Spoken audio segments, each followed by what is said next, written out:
आ check करो जी संगिया माखिया सलाह आंदा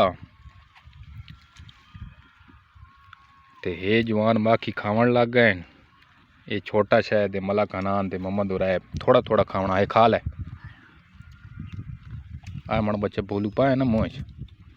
इतना मिठा ना जेड़ा मुँह च थींदा ना तो जेड़ा सिथा नहीं बनदा मुँह दे विच उन्होंने बस बाहर छड़ दिंदा चित के ये हुण जद तक शुरू हो गए न अस ना खसा रोटी आए साड़ियां बकरियां वधियां ये साडा डेरा ये अस मक्खियां दे बच्चे लै अस अपने चूचा कान मुर्गी दे कान आए ये बच्चे मक्खियां दे छोटे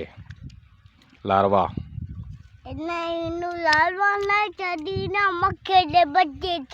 मक्खियां दे बच्चे छदींदे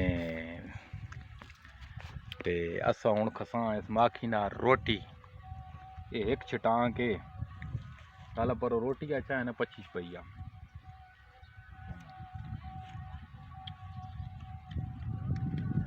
ये एक छटाक पूरी समझो माखू दी छटाक तो ज़्यादा होनी ये साडा शिकार लग गया जल्दी जिया।